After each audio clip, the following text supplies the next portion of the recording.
नमस्कार, crime bulletin में आप सभी का बहुत स्वागत है। आपके साथ मैं हूं नलिनी पांडे। मध्य प्रदेश के कटनी जिले की रहने वाली अर्चना तिवारी का 13 दिन के बाद पता चल गया है। 7 अगस्त को चलती ट्रेन से गायब हुई अर्चना की लास्ट लोकेशन भोपाल में मिली थी, जिसके बाद से एमपी पुलिस से लेकर रेलवे पुलिस अर्चना की तलाश जोरों शोरों से कर रही थी। इसी बीच खुलासा हुआ है कि अर्चना जिस ट्रेन से सफर कर रही थी उसका टिकट इंदौर से ग्वालियर तक हुआ था और उसे ग्वालियर के एक कांस्टेबल राम तोमर ने कराया था। राम तोमर भंवरपुरा थाने में तैनात है, जिसे जीआरपी ने हिरासत में लिया। पूछताछ की तो अर्चना खुद ब खुद परिवार के संपर्क में आ गई। अर्चना को ढूंढने पर इनाम देने का ऐलान करने वाले कांग्रेस नेता दिव्याशु मिश्रा ने कहा, अर्चना पूरी तरीके से सेफ है। उसने अपने परिवार से बात की है। एसपी रेलवे राहुल लोढ़ा का बयान भी सामने आया है और परिजनों से बातचीत को लेकर मिले इनपुट के आधार पर जांच की जा रही है। भोपाल जीआरपी की टीम रवाना हो गई है।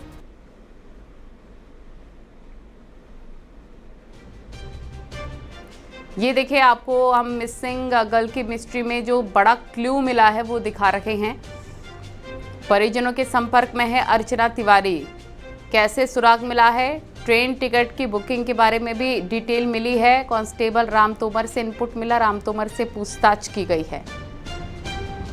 अर्चना की लोकेशन मिल गई है 13 दिन बाद। ये बड़ी खबर आपको हम बता रहे हैं और लोकेशन कैसे ट्रेस हुआ है ये आप देख सकते हैं। एक बड़ा खुलासा रेलवे पुलिस कर सकती है।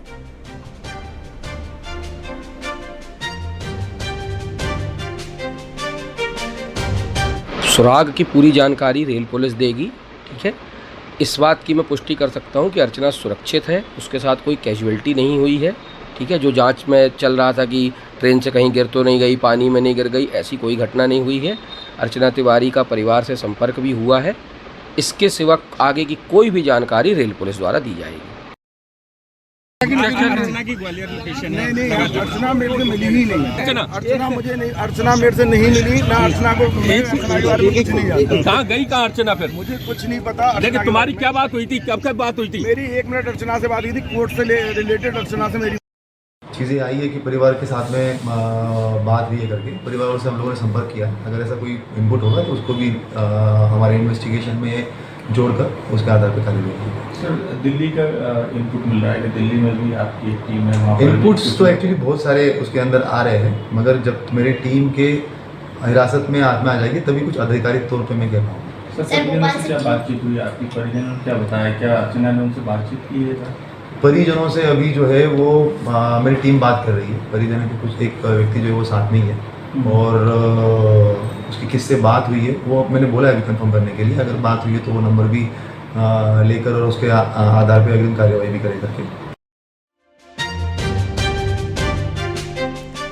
कटनी की लापता लेडी अर्चना को लेकर सस्पेंस से भले ही पर्दा उठने का दावा किया जा रहा है, लेकिन अर्चना के लापता होने की कहानी से हर कोई हैरान है। पूरी जो पुरानी रूममेट है, क्लू और उससे मिले हैं अर्चना की सलामती के लिए उनके घर में क्या क्या किया जा रहा है वो भी आपको इनसाइड स्टोरी इस रिपोर्ट के माध्यम से दिखाते हैं। देखिए,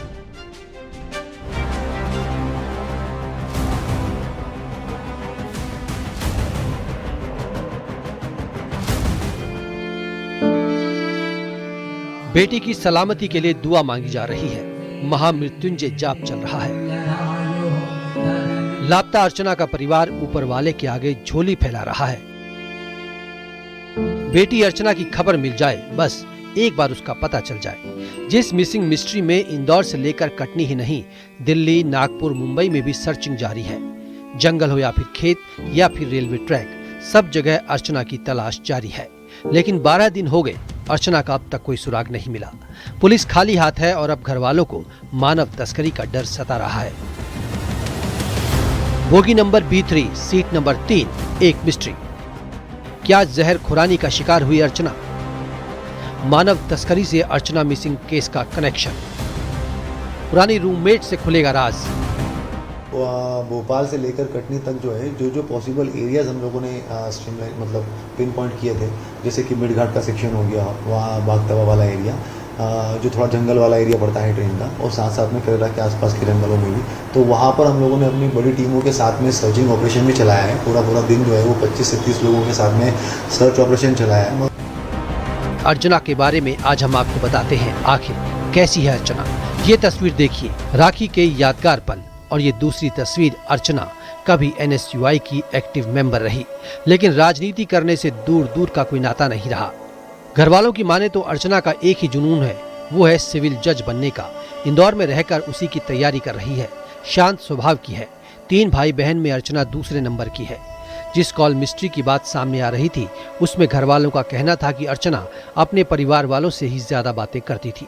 एक और बात, सोशल मीडिया में भी अर्चना एक्टिव नहीं, पूरा ध्यान सिर्फ पढ़ाई में।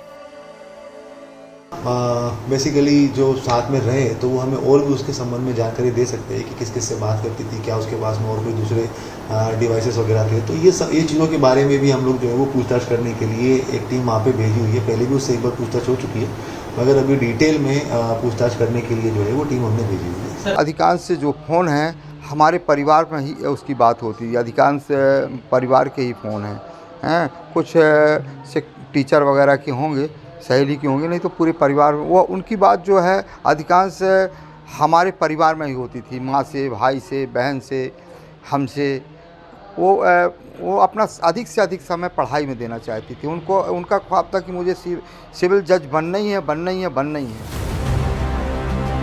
इंदौर के सत्कार गर्ल्स हॉस्टल से कटनी राखी मनाने के लिए निकली अर्चना 7 अगस्त को चलती नर्मदा एक्सप्रेस से लापता हो गई।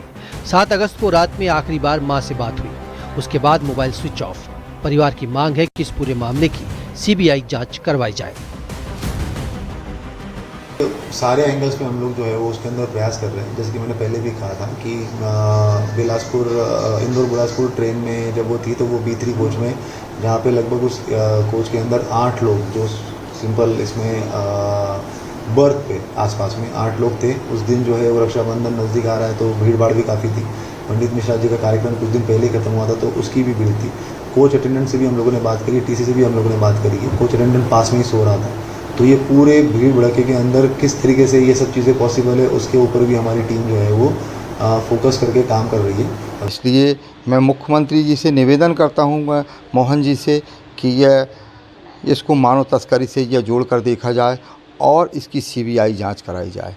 जब तक CBI जांच नहीं होगी तो अपराधी जल्दी पकड़ में नहीं आएंगे। ये बहुत बड़ी गैंग है। नर्मदा एक्सप्रेस में बोगी नंबर 3 की सीट नंबर 3 पर अर्चना बैठी थी। गेट के पास सीट थी। क्या अर्चना किसी हादसे का शिकार हुई? राखी का त्योहार होने से उस दिन ट्रेन में भीड़ ज्यादा थी। क्या किसी साजिश का शिकार हुई अर्चना?